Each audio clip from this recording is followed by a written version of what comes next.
This session is going to be predominantly a passing drill. The first of all is the short passing, the intricate passing where space is very limited. And then also for the non-bibs, is to find that long pass out wide. Amongst all the clutter in the middle, find that long pass out wide to one person that has space.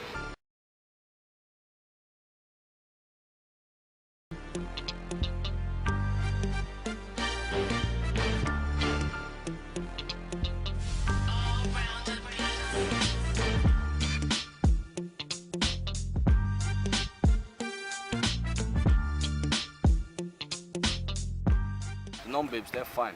They know what they're doing. But the oranges, within this one, they needed improvement into how to get the benefit of this drill properly. So they needed that time for me to bring them in and talk to them quickly, and then they're out in a couple of seconds. Only three coaching points was needed, so just to make sure that they improve. And now we'll see if they properly grasp what I've said and they can improve it.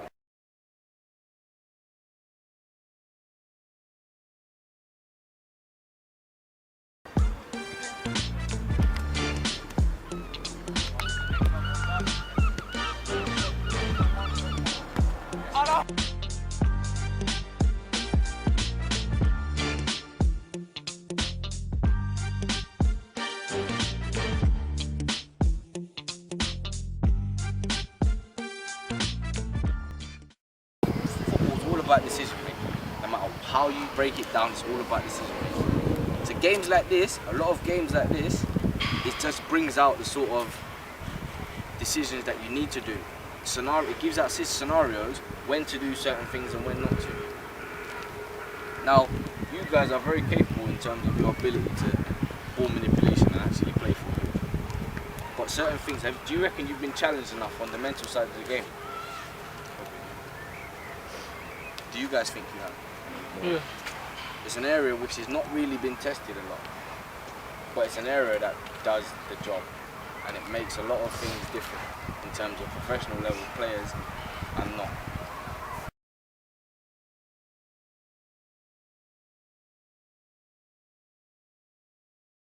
Working on passing, short passing and long passing, the variation between the two, and working on the principles of the two. Along with that, we're going to be targeting the psychological side of the decision making that's required to focus on when is the right time to make a short pass and when is the right time to make a long pass.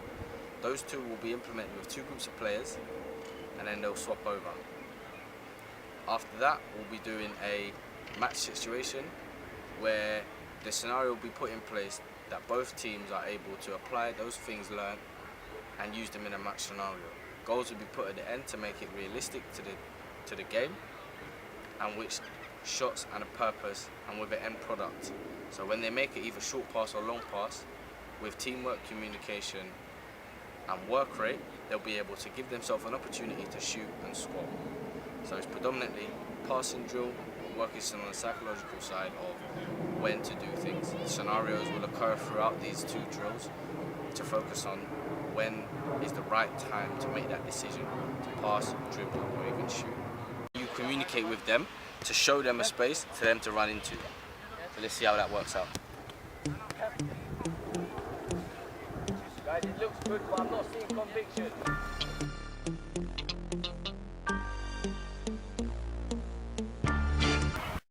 Okay, just to put all these things into practice that we've learnt today. This grid remains the same, but there's two goals either end. You cannot shoot, you can only shoot inside the grid. If you pass it out wide, the same way to replicate what we've done before, pass it out wide, you bring it back in and then play. If you're wide, only one person, both opposing, can enter. So if I'm on an orange and I receive the ball outside wide, only one of your players can come out to try and get the ball from me. Yeah? So we're always working in this grid, but we're using the space out wide if needed to create more space and opportunity and time and etc. You can only shoot in what? Inside the grid. If you receive the ball on the outside, what do you do? Come back in. Come back in. Okay? Ready? Sure? Play.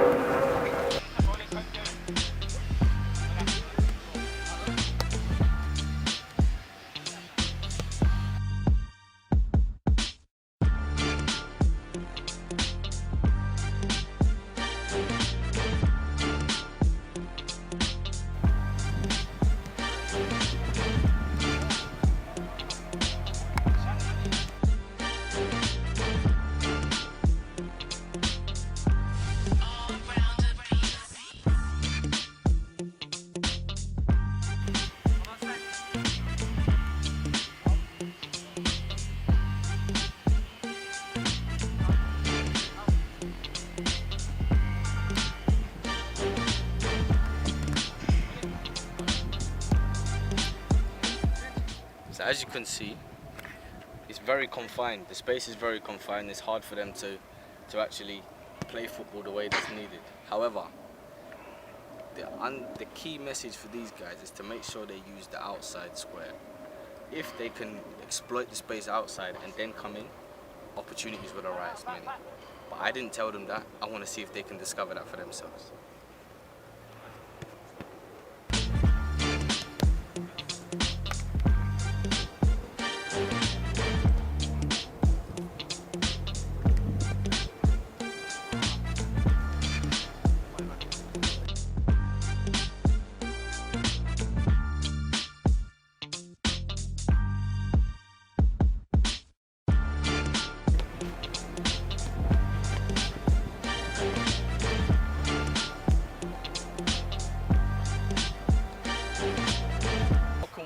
Sort of game make the space bigger. Give me this scenario. How else? Give me a scenario. Paint a picture for me. Give me a scenario. Fake some movements as well. Pardon? Basically like fake a movement. Yep. Get the defender confused. Yep. And yeah. Fake your movement, get the defender confused. If he is confused, how do you know he's confused? He will just be going up and down, he won't know where you are. So what would make me confused? Show me a movement that will make me confused. If I call for the ball and I go there and the defender goes with me and I go back and I can go back me being confused and make myself available. Lovely.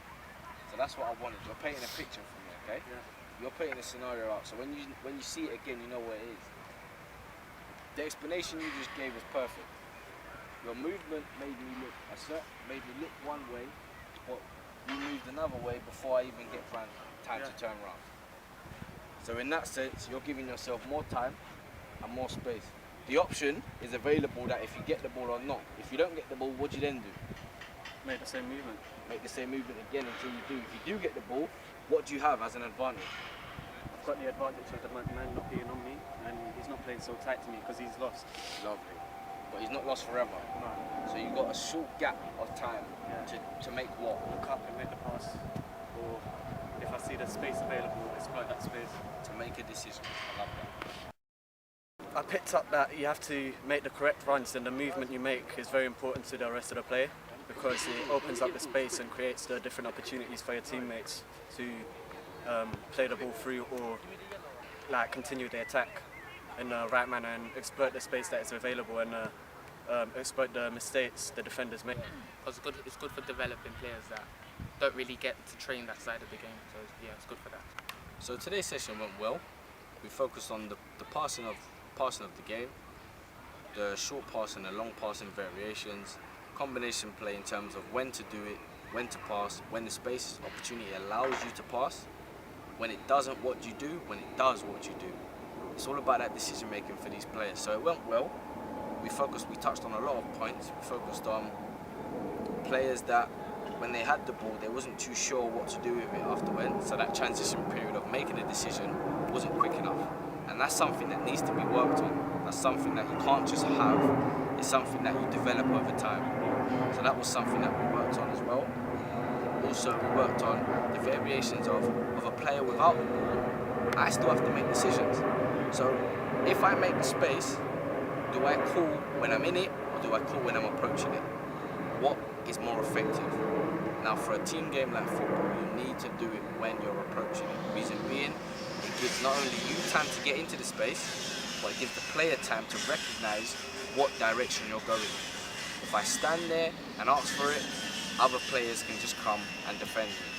So it's about making those decisions on when to do things, because the timing is very little, but most effective. So it's working on every little step to try to be a much better effective footballer in decision making alone.